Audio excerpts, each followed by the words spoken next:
सिंधु नदी तंत्र। तो सिंधु नदी तंत्र में जैसा कि नाम से ही क्लियर है, मुख्य नदी होगी सिंधु नदी और बाकी की नदियाँ इसकी सहायक नदियाँ होंगी। तो सबसे पहले देखते हैं सिंधु नदी। सिंधु नदी 3 देशों में होकर बहती है। कौन कौन से? चीन, भारत और पाकिस्तान। तो सिंधु नदी चीन के तिब्बत में मानसरोवर झील से निकलती है। तो ये चीन के तिब्बत में मानसरोवर झील से निकलती है और उसके बाद भारत के लद्दाख में एंटर करती है। तो फिर भारत के लद्दाख से होते हुए ये पाकिस्तान में जाती है और पाकिस्तान से गुजरते हुए अरब सागर में गिर जाती है। तो इसका उद्गम स्थल कहाँ हुआ? उद्गम स्थल क्या होता है? जहाँ से नदी की शुरुआत होती है। और मुहाना क्या होता है? जहाँ पर नदी खत्म होती है। तो सबसे पहले देखते हैं उद्गम स्थल। तो उद्गम स्थल है तिब्बत में मानसरोवर झील। याद रखिएगा, मानसरोवर झील से ये निकलती है। और मुहाना क्या है? कहाँ पर जाकर गिरती है? तो अरब सागर में। तो ये दोनों याद रखिएगा। तो उसके बाद है कि सिंधु नदी तंत्र में 2 नदियाँ तिब्बत से आती हैं। तो ये भी इम्पोर्टेंट है क्योंकि जो बाकी नदियाँ हैं सिंधु नदी तंत्र की वो भारत से निकलती हैं, पर 2 नदियाँ हैं जो भारत से बाहर चीन के तिब्बत से निकलती है। कौन कौन सी? एक तो खुद सिंधु नदी, ये भी मानसरोवर झील से निकल रही है, और दूसरी सतलुज नदी। तो ये भी देखिए, ये भी सा से शुरू हो रही है और ये भी सा से शुरू हो रहा है। मतलब कि सतलुज और सिंधु दोनों की शुरुआत सा से ही हो रही है। और एक है पहली नदी, मतलब कि सिंधु नदी तंत्र के सबसे ऊपरी नदी, और एक है सबसे लास्ट वाली नदी। ये दोनों नदियाँ भारत के बाहर मानसरोवर झील से निकलती हैं और बाकी की नदियाँ भारत से ही निकलती हैं। तो सिंधु नदी के दाएं तट पर भारत का लेह शहर स्थित है। कई बार ये क्वेश्चन पूछा जाता है कि किस नदी के तट पर कौन सा शहर स्थित है। तो जो लेह शहर स्थित है ये सिंधु नदी के दाएं तट पर स्थित है। याद रखिएगा। अब हमने सिंधु नदी के बारे में पढ़ लिया। एक बार हम इसकी सहायक नदियाँ मैप में देख लेते हैं, उसके बाद डिटेल में पढ़ेंगे। तो सबसे पहले देखते हैं झेलम नदी। तो सिंधु नदी यह है सबसे ऊपर, उसके बाद इसकी सहायक नदी है झेलम नदी। तो झेलम नदी के बाद है चिनाब नदी। यही इसका सही क्रम है, याद रखिएगा। सबसे ऊपर है झेलम, उसके बाद है चिनाब, और उसके बाद है रावी नदी, उसके बाद है व्यास नदी, और सबसे लास्ट में है सतलुज नदी। सिंधु नदी तंत्र की शुरुआत सा से ही हो रही है, सिंधु से, और ख़त्म भी सा पर ही हो रही है, यानी कि सतलुज पर। सा से शुरू होकर सा पर ही ख़त्म हो रही है। तो सही क्रम क्या है? सबसे ऊपर है झेलम, फिर चिनाब, फिर रावी, व्यास और सतलुज। चिनाब नदी सिंधु नदी की सबसे बड़ी सहायक नदी है। कई बार ये क्वेश्चन एग्जाम में पूछा गया है कि चिनाब नदी सबसे बड़ी सहायक नदी है किसकी? सिंधु नदी की। तो ये सहायक नदियों में सबसे बड़ी बहन है, बाकी की इसकी छोटी बहनें हैं। तो बड़ी बहन का क्या काम होता है कि छोटी बहनों की उंगली पकड़कर उनको रास्ता दिखाना। तो यही काम इसका है। ये चिनाब नदी सबसे बड़ी बहन है, बाकी की बहनें इसमें मिल जाती हैं, इसकी उंगली पकड़ लेती हैं और ये उनको उसके मंजिल तक पहुंचाती है। यानी कि बड़ी बहन के हिसाब से ये उनको रास्ता दिखाती है। ये सब नदियाँ इनमें जाकर मिल जाती हैं, मतलब कि जो बाकी की नदियाँ हैं ये चिनाब में मिल जाती हैं और चिनाब जाकर सिंधु नदी में मिल जाती है। इस प्रकार जो पांचों की पांचों नदियाँ हैं ये सिंधु नदी में मिल जाती है। आशा करता हूँ आपको ये याद रहेगा। तो अब आगे देखते हैं। जैसा कि आप मैप में देख रहे हैं, ये जितनी भी नदियाँ हैं ये भारत होते हुए पाकिस्तान जा रही हैं। इसीलिए पाकिस्तान को ये डर सता रहा था कि कहीं भारत इन नदियों को रोक न दे। इसीलिए भारत और पाकिस्तान के मध्य एक समझौता हुआ जिसे कहते हैं सिंधु जल समझौता। ये क्या है इसे देख लेते हैं। तो सिंधु नदी तंत्र के जल को लेकर भारत और पाकिस्तान के बीच 1960 में सिंधु जल समझौता हुआ जिसे कहते हैं इंडस रिवर ट्रीटी। तो इस संधि पर भारत के तत्कालीन प्रधानमंत्री जवाहरलाल नेहरू जी और पाकिस्तान के तत्कालीन राष्ट्रपति अयूब खान ने दस्तखत किए थे। ये दोनों, एक प्रधानमंत्री और दूसरे पाकिस्तान के राष्ट्रपति, इन्होंने हस्ताक्षर किए थे। इनके बीच हुआ था इंडस रिवर ट्रीटी। तो इस समझौते में क्या निर्णय लिया गया? जैसा कि आप जानते हैं सिंधु नदी तंत्र में कितनी नदियाँ हैं? तो 6 नदियाँ हैं।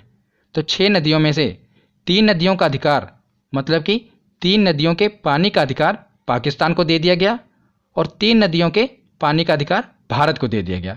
तो ये कौन कौन सी नदियाँ हैं, यही एग्ज़ाम में पूछा जाता है। तो जो ऊपर वाली 3 नदियाँ हैं, सिंधु नदी, झेलम नदी और चिनाब नदी, इन तीनों नदियों के पानी के इस्तेमाल का अधिकार पाकिस्तान को दे दिया गया। और जो नीचे की 3 नदियाँ हैं, रावी, व्यास और सतलुज, इन तीनों नदियों का अधिकार भारत को दे दिया गया। तो ऊपर की 3 नदियों का इस्तेमाल पाकिस्तान करेगा और नीचे की 3 नदियों का इस्तेमाल भारत करेगा। तो इस समझौते के तहत जो ऊपर की 3 नदियाँ हैं, इनका पानी भारत नहीं रोक सकता। वहाँ पर विद्युत उत्पन्न कर सकता है, मतलब कि बिजली का उत्पादन कर सकता है, पर पानी नहीं रोक सकता। ये इसमें डिसाइड हुआ है। तो आशा करता हूँ आपको सिंधु जल समझौता समझ आ गया होगा। तो अब हम एक एक करके जो सिंधु नदी तंत्र की सहायक नदियाँ हैं, इनको पढ़ते हैं। तो सबसे पहले हम शुरुआत करते हैं सिंधु नदी तंत्र की सबसे बड़ी सहायक नदी चिनाब से। तो चिनाब का उद्गम स्थल और मुहाना देख लेते हैं, क्योंकि एग्ज़ाम में यही पूछा जाता है कि इस नदी का उद्गम स्थल बताओ, मुहाना बताओ, और जो विशेष बातें हैं वो भी हम पढ़ेंगे। तो सबसे पहले चिनाब नदी का उद्गम स्थल। तो चिनाब नदी कहाँ से निकलती है? बारालाचा दर्रा। ये मैंने आपको दर्रे की वीडियो में बताया था कि बारालाचा दर्रा कहाँ पर है, तो हिमाचल प्रदेश में है। तो चिनाब नदी निकलती है हिमाचल प्रदेश से। हिमाचल प्रदेश से निकलती है और ये ख़त्म कहाँ पर होती है? तो आपको पता है ये सभी नदियाँ सिंधु नदी में जाकर मिल जाती हैं। तो ये सिंधु नदी में जाकर मिल जाती है। तो उसके बाद सिंधु नदी अरब सागर में गिर जाती है। तो याद रखिएगा, ये बारालाचा दर्रा से निकलती है। और हिमाचल प्रदेश में चिनाब नदी को चंद्रभागा नदी के नाम से भी जानते हैं। तो इसे चंद्रभागा नदी क्यों कहते हैं? हिमाचल प्रदेश में 2 नदियां हैं, एक है चंद्र और दूसरी है भागा। तो ये दोनों नदियां जहां पर आकर मिलती हैं, वहीं से चिनाब नदी शुरू होती है। तो इसीलिए इसे चंद्रभागा नदी कहते हैं, क्योंकि चिनाब नदी चंद्र और भागा दोनों से मिलकर बनी है, इसीलिए इसे चंद्रभागा नदी भी कहते हैं। और ये जब एग्ज़ाम में पूछा जाए, इसका हिंट याद रखना, ये दोनों चा से शुरू हो रही हैं। जितनी भी सिंधु नदी की सहायक नदियाँ हैं, इसी में से सिर्फ एक चिनाब नदी है जिसकी शुरुआत चा से होती है, और चंद्रभागा नदी की शुरुआत भी चा से होती है। तो ये एक हिंट है जिसे आप क्लिक करके याद रख पाएंगे कि चंद्रभागा नदी और चिनाब नदी दोनों एक ही हैं। तो उसके बाद देखते हैं कि चिनाब सिंधु नदी की सबसे बड़ी सहायक नदी है। ये मैंने आपको पहले ही बता दिया था कि जो चिनाब नदी है ये सिंधु नदी की सबसे बड़ी सहायक नदी है। तो चिनाब नदी हमने देख ली। अब हम बाकी की सहायक नदियाँ एक एक करके देखते हैं। तो इनको मैंने एक ही स्लाइड में कवर कर दिया, इनका उद्गम स्थल और मुहाना और जो विशेष बातें याद रखनी है, तो इसे आप याद रख पाएंगे। ज़्यादातर यही पूछा जाता है कि इनका उद्गम स्थल कौन सा है, क्योंकि मुहाना तो आपको पता ही है कि जितनी भी सहायक नदियाँ हैं ये चिनाब नदी में मिल जाएंगी और चिनाब नदी सिंधु नदी में मिल जाएगी। पर जो इसका उद्गम स्थल है ये इम्पोर्टेंट बनता है। तो हम एक एक करके देखते हैं। तो सबसे पहले देखते हैं झेलम नदी। तो झेलम नदी का उद्गम स्थल है बैरी नाग झील। तो मैंने झील वाली वीडियो में आपको बताया था कि जितनी भी नाग नागिन वाली झीलें हैं ये कहाँ पर हैं, तो ये हैं जम्मू कश्मीर में। तो झेलम नदी जम्मू कश्मीर के बैरी नाग झील से निकलती है और मुहाना चिनाब नदी है, ये तो आपको पता ही होगा। तो इसे आप याद कैसे रख पाएंगे कि बैरी नाग झील से झेलम नदी निकलती है? तो जैसा कि इस झील में लिखा है नाग, तो इसके पीछे है ना नाग। तो जो नाग नागिन हैं इनको कोई आम नदी नहीं झेल सकती, तो कोई ऐसी नदी हो जो इनको झेल पाए। तो इस नदी का नाम ही रख दिया गया झेलम। ये इतने नाग नागिनों को झेल रही है, इसीलिए इसका नाम पड़ गया झेलम नदी, क्योंकि ये बहुत से नाग नागिन को झेल रही है। एक तरीका है जिसे आप याद रख पाएंगे। तो ये भी याद रखना कि जो श्रीनगर है ये झेलम नदी के तट पर है। साथ ही साथ जो इम्पोर्टेंट बातें हैं वो मैं आपको बता रहा हूँ। तो श्रीनगर झेलम नदी के तट पर है, याद रखिएगा। तो झेलम नदी के बाद देखते हैं रावी नदी। तो रावी नदी निकलती है रोहतांग दर्रा से। रोहतांग दर्रा मैंने आपको दर्रे वाली वीडियो में बताया था, ये है हिमाचल प्रदेश में। और इसका मुहाना तो चिनाब नदी, ये तो आपको पता ही होगा। तो रावी नदी निकलती है रोहतांग दर्रे से। रोहतांग ये रा से शुरू हो रहा है, ये ऐसे हिंट है एक, याद रख लेना कि रा से ये भी है, रा से ये भी है। तो रोहतांग दर्रे से निकलती है रावी नदी। और जो लाहौर शहर है पाकिस्तान का, लाहौर बहुत ही फेमस शहर है लाहौर, ये रावी नदी के तट पर ही है। तो कई बार एग्जाम में पूछा जाता है कि लाहौर किस नदी के तट पर है, ये इंपॉर्टेंट है। तो ये है रावी नदी के तट पर, याद रखिएगा। तो झेलम और रावी ये हमने देख लिया। अब हम देखते हैं सतलुज। तो सतलुज नदी राकसताल जो कि मानसरोवर झील है तिब्बत में, वहाँ से निकलती है। तो मैंने आपको शुरुआत में बताया था कि दो नदियाँ हैं, एक तो सिंधु नदी और एक है सतलुज नदी। दोनों साथ से शुरुआत हो रही है, एक है पहली और एक है आखिरी। ये दोनों भारत के बाहर मानसरोवर झील से निकलती हैं। इसी प्रकार जो सतलुज नदी है वो कहाँ से निकल रही है?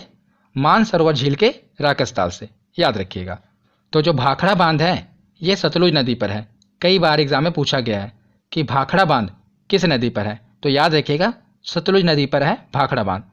जितने भी बांध हैं इम्पोर्टेड, मैं उस पर एक वीडियो लेकर आऊँगा, पर अभी आप देख लीजिए कि सतलुज नदी पर है भाखड़ा बांध। तो उसके बाद है व्यास नदी। ये सिंधु नदी तंत्र की आखिरी सहायक नदी है। तो याद रखिएगा रावी और व्यास दोनों का उद्गम स्थल रोहतांग दर्रई है जो कि हिमाचल प्रदेश में है। कौन कौन सा? रावी और व्यास। इसे अगर मैं आपको एक हिंट बताऊं तो ये आप ऐसे याद रख सकते हैं, जैसा कि मैंने आपको बताया था कि रावी नदी कहाँ से निकलती है, तो रा से शुरू हो रही है, रोहतांग दर्रे से। उसी प्रकार आप रावी लिख लीजिए, रावी। ये कहाँ से निकल रही है? रोहतांग दर्रे से। तो रा से रावी हो गया और वा से व्यास हो गया, तो दोनों रोहतांग दर्रे से निकल रही हैं। रावी से ही आप क्लियर कर लेना, एक हिंट है। रावी नदी लिखेंगे तो दोनों रोहतांग दर्रे से निकल रही हैं, रा से रावी और वा से व्यास। दोनों कहाँ से निकल रही हैं? रोहतांग दर्रे से। तो व्यास नदी इकलौती ऐसी नदी है जो भारत में ही शुरू होती है और भारत में ही खत्म हो जाती है। तो ये सतलुज नदी में जाकर मिल जाती है और सतलुज नदी इसे चिनाब नदी में मिला देती है। तो याद रखिएगा ये भारत में ही शुरू होती है और भारत में ही खत्म हो जाती है। और सबसे ज़्यादा इम्पोर्टेंट है पंजाब के हरिके क्षेत्र में सतलुज और व्यास का ये जहाँ पर संगम हो रहा है, यहीं से एक नहर निकलती है जिसे कहते हैं इंदिरा गांधी नहर। ये भारत की सबसे बड़ी नहर है, इसीलिए इम्पोर्टेंट है, याद रखिएगा। जहाँ पर सतलुज और व्यास का संगम हो रहा है यहीं से निकलती है एक नहर जिसका नाम है इंदिरा गांधी नहर, और ये हमारे भारत की सबसे बड़ी नहर है। तो सिंधु नदी तंत्र के बाद अब देखते हैं ब्रह्मपुत्र नदी तंत्र। तो ब्रह्मपुत्र नदी भी तिब्बत के मानसरोवर झील के पास से निकलती है। तो तीन नदियां हो गईं जो मानसरोवर झील से निकलती हैं। कौन कौन सी? सिंधु, सतलुज और ये ब्रह्मपुत्र नदी। तो ये एग्ज़ाम में पूछा जाता है कि मानसरोवर झील से कौन सी तीन नदियां निकलती हैं। तो तीन नदियां हैं सिंधु, सतलुज और ब्रह्मपुत्र। तो यह है तीन देशों से होकर बहती है ब्रह्मपुत्र नदी। कौन कौन से? चीन, भारत और बांग्लादेश। तो ये चीन के तिब्बत से निकलती है और भारत में यहाँ पर अरुणाचल प्रदेश में है नामचा बरवा पर्वत। मैंने आपको पर्वत वाली वीडियो में बताया था। तो यहाँ से टकराकर ये यू टर्न लेती है और भारत में प्रवेश करती है। तो भारत से होते हुए ये बांग्लादेश में जाती है और बांग्लादेश से ये सीधा बंगाल की खाड़ी में जाकर गिर जाती है। तो याद रखिएगा चीन, भारत और बांग्लादेश ये तीन देशों से होकर गुजरती है। और ब्रह्मपुत्र की कुल लंबाई है 2900 किलोमीटर। इसकी टोटल लंबाई 2900 किलोमीटर है, पर भारत में इसकी लंबाई है 916 किलोमीटर। और ब्रह्मपुत्र भारत की सबसे चौड़ी नदी है, याद रखिएगा यह सबसे चौड़ी नदी है भारत की। और ब्रह्मपुत्र नदी को अन्य नामों से जाना जाता है, मतलब इसके और भी नाम हैं और यही इम्पोर्टेंट है। तो तिब्बत में इसे जानते हैं यारलुंग सांगपो नाम से। तो तिब्बत में ब्रह्मपुत्र नदी को कहते हैं सांगपो नदी। और अरुणाचल प्रदेश में जब ये अरुणाचल प्रदेश में एंटर करती है तो इसे कहते हैं दिहांग नदी। और यही नदी जब आगे बढ़कर असम में जाती है तो असम में कहते हैं ब्रह्मपुत्र नदी। और यही नदी जब आगे बांग्लादेश में जाती है तो वहाँ पर इसे कहते हैं जमुना नदी। तो इसके सभी नाम याद रखिएगा क्योंकि ये एग्ज़ाम में पूछे जाते हैं। तिब्बत में कहते हैं सांगपो, अरुणाचल में कहते हैं दिहांग, असम में कहते हैं ब्रह्मपुत्र और बांग्लादेश में कहते हैं जमुना। तो ब्रह्मपुत्र नदी के बारे में हमने पढ़ लिया। अब हम देखते हैं ब्रह्मपुत्र की सहायक नदियाँ। वैसे तो ब्रह्मपुत्र की बहुत सी सहायक नदियाँ हैं, पर जो इम्पोर्टेंट हैं मैंने वो कवर की हैं। यही ज़्यादातर एग्ज़ाम में पूछी जाती हैं। अगर आप ग्रुप डी की तैयारी कर रहे हैं या खलासी की तैयारी कर रहे हैं तो सीधा बस सहायक नदियाँ याद रख लीजिए, वही पूछा जाएगा कि कौन सी सहायक नदी ब्रह्मपुत्र की सहायक नदी है। पर अगर आप पीसीएस लेवल की तैयारी कर रहे हैं तो पीसीएस लेवल के एग्जाम में ये भी पूछा जाता है कि कौन सी सहायक नदी दाईं ओर से आकर मिल रही है, कौन सी बाईं ओर से आकर मिल रही है। मैंने वो भी कवर किया है, तो दोनों मैं आपको याद कराऊंगा। तो सबसे पहले देखते हैं कि बाईं ओर से यानी कि लेफ्ट साइड से कौन सी मिल रही है। तो ये तो आपका दाईं ओर होगा, पर नदी का ये बाईं ओर होगा। क्यों? क्योंकि नदी ऊपर से आ रही है नीचे की ओर। अगर आप अपने आप को ऊपर से नीचे की ओर देखेंगे तो ये आपका दाईं ओर होगा और ये बाईं ओर होगा। तो इसी प्रकार हम तो नदी के हिसाब से देखेंगे ना, नदी ऊपर से नीचे की ओर आ रही है तो ये नदी का बाईं ओर है और ये दाईं ओर है।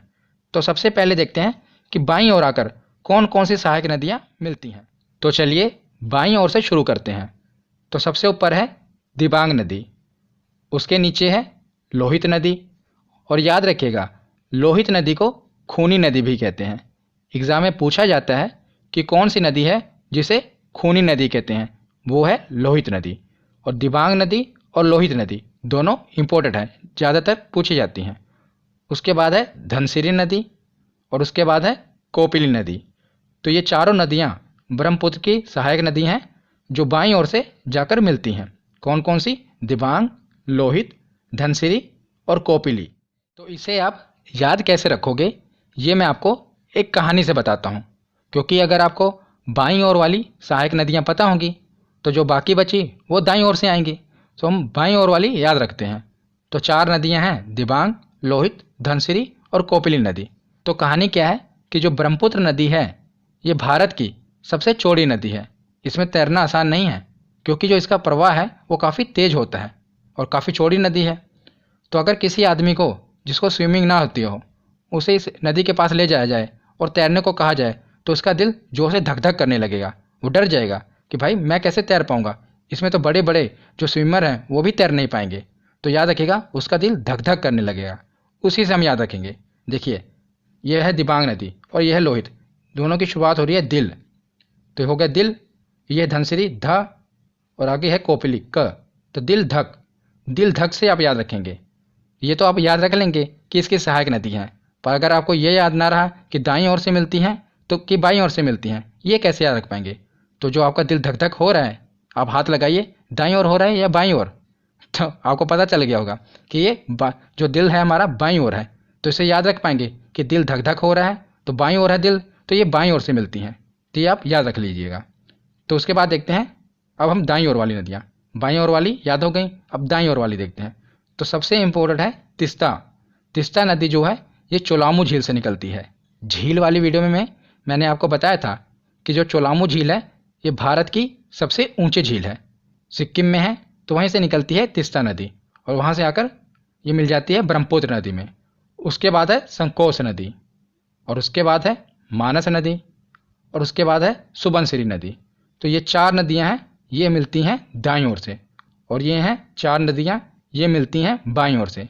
तो बाईं ओर वाली या तो आपको याद रहेंगी ना कि दिल धक धक करने लगता है। अगर कोई आदमी ब्रह्मपुत्र में तैरने को कह दे तो दिल धक से याद रखेंगे, और दिल धक धक हमारा दिल कहाँ पर है? तो बाईं ओर है, तो ये बाईं ओर से मिलती हैं। तो उसके बाद लास्ट में देखते हैं कि दुनिया का सबसे बड़ा नदी द्वीप माजुली, जो कि ब्रह्मपुत्र नदी में ही है और ये असम में है। जो जहाँ से असम में ब्रह्मपुत्र नदी गुजरती है ना, वहीं पर सबसे बड़ा नदी द्वीप है माजुली। ये दुनिया का सबसे बड़ा नदी द्वीप है और असम ने तो इसे द्वीप जिला भी घोषित कर दिया है। इसको एक जिला घोषित कर दिया है माजुली के। याद रखिएगा, इतना बड़ा ये द्वीप है माजुली द्वीप, ये ब्रह्मपुत्र नदी पर है। तो यहाँ पर हमारा थ्योरी सेक्शन कंप्लीट होता है। अब हम देखते हैं कि हमारे प्रीवियस ईयर के क्वेश्चन कितने सही होते हैं। तो चलिए प्रीवियस ईयर के क्वेश्चन लगाते हैं। तो चलिए प्रीवियस ईयर क्वेश्चन देखते हैं कि हमारे कितने क्वेश्चन सही होते हैं। सबसे पहला प्रश्न है कि सिंधु नदी का उद्गम स्थल कौन सा है? तो बताइए कि सिंधु नदी का उद्गम स्थल कौन सा है? तो ये कहाँ से निकलती है? मानसरोवर झील से। इसका ऑप्शन होगा ए। अगला प्रश्न है कि तिब्बत के मानसरोवर झील से कौन सी नदी निकलती है? तो तिब्बत के मानसरोवर झील से 3 नदियाँ निकलती हैं। कौन कौन सी? सिंधु, सतलुज और ब्रह्मपुत्र। तो इसका सही ऑप्शन होगा ऑप्शन डी। तीनों नदियाँ तिब्बत के मानसरोवर झील से निकलती हैं। अगला प्रश्न है कि सिंधु नदी जल समझौते के अनुसार कौन सी नदी पाकिस्तान द्वारा शासित नहीं है? मतलब कि किस नदी का अधिकार पाकिस्तान को नहीं है? तो 3 नदियां थी ऊपर वाली, कौन कौन सी थी? सिंधु, झेलम और चिनाब। ये 3 नदियां हैं पाकिस्तान के अधिकार में। तो बची कौन? रावी। इस पर पाकिस्तान का शासन नहीं है, तो याद रखिएगा कौन सी? रावी नदी। अगला प्रश्न देखते हैं कि सिंधु नदी की सबसे बड़ी सहायक नदी कौन सी है? तो कौन सी है सबसे बड़ी सहायक नदी? तो यह है चिनाब नदी। यही है ना सबसे बड़ी बहन, चिनाब नदी। यही सिंधु नदी की सबसे बड़ी सहायक नदी है। अगला प्रश्न है कि मानस नदी किस नदी की सहायक नदी है? तो बताइए मानस नदी किस नदी की सहायक नदी है? तो यह है ब्रह्मपुत्र नदी की सहायक नदी। और बताइए दाईं ओर से मिलती है या बाईं ओर से? तो दिल धक में तो ये आ नहीं रहा ना, दिल धक, तो बचा है ये, तो ये राइट साइड से मिलेगी, मतलब कि दाईं ओर से, तो याद रखिएगा। अगला प्रश्न है कि भारत में सांगपो नदी को किस नाम से जाना जाता है? तो सांगपो नदी को किस नाम से जानते हैं? तो ब्रह्मपुत्र नदी के नाम से जानते हैं भारत में। सांगपो नदी को, मतलब कि ब्रह्मपुत्र नदी को तिब्बत में कहते हैं सांगपो नदी, और भारत में अरुणाचल प्रदेश में कहते हैं दिहांग, और असम में कहते हैं ब्रह्मपुत्र। तो अगला प्रश्न है रावी नदी का उद्गम स्थल कौन सा है? तो बताइए रावी नदी कहाँ से निकलती है? तो मैंने आपको बताया था दोनों की शुरुआत हो रही है रा से, तो इसका सही ऑप्शन होगा ऑप्शन ए, रोहतांग दर्रा। रोहतांग दर्रे से निकलती है रावी नदी। अगला प्रश्न है कि अरुणाचल प्रदेश में प्रवेश करने के बाद ब्रह्मपुत्र नदी को किस नाम से जाना जाता है? तो जब ये अरुणाचल प्रदेश में प्रवेश करती है ब्रह्मपुत्र नदी, तो इसे किस नाम से जानते हैं? तो इसे कहते हैं दिहांग नदी। अरुणाचल प्रदेश में प्रवेश करती है तो दिहांग कहते हैं, जब असम में जाती तो इसे ब्रह्मपुत्र कहते हैं, याद रखिएगा। तो अगला प्रश्न है कि हिमाचल प्रदेश में चंद्रभागा नदी किसको कहते हैं? तो बताइए इसकी भी ट्रिक क्या थी? तो चा से शुरुआत हो रही है, चा से इसकी भी शुरुआत हो रही है, तो चंद्रभागा नदी को ही चिनाब नदी कहते हैं। चिनाब नदी को चंद्रभागा नदी क्यों कहते हैं? क्योंकि ये चंद्रा और भागा नदी से मिलकर बनी है, इसीलिए इसे चंद्रभागा नदी कहते हैं। अगला प्रश्न है कि भारत की सबसे चौड़ी नदी कौन सी है? तो बताइए कौन सी है चौड़ी नदी? तो ये है ब्रह्मपुत्र नदी। अगला प्रश्न है कि दुनिया का सबसे बड़ा नदी द्वीप माजुली किस नदी पर है? तो माजुली नदी द्वीप है ब्रह्मपुत्र नदी में। कहाँ पर? असम में। और आज की वीडियो का आखिरी प्रश्न है कि लाहौर किस नदी के तट पर है? तो लाहौर किस नदी के तट पर है? तो यह है रावी नदी। मैंने आपको कहा था ये इंपॉर्टेंट है, याद रखिएगा कि लाहौर किस नदी के तट पर है? तो रावी नदी के तट पर। तो यहाँ पर हमारा सिंधु नदी तंत्र और ब्रह्मपुत्र नदी तंत्र दोनों खत्म हो गया। हमने प्रीवियस ईयर क्वेश्चन भी देख लिए। इससे अगली वीडियो में हम देखेंगे गंगा नदी तंत्र। तो आशा करता हूँ आपको ये वीडियो समझ में आई होगी। कैसी लगी ये वीडियो कमेंट सेक्शन में ज़रूर बताना। धन्यवाद।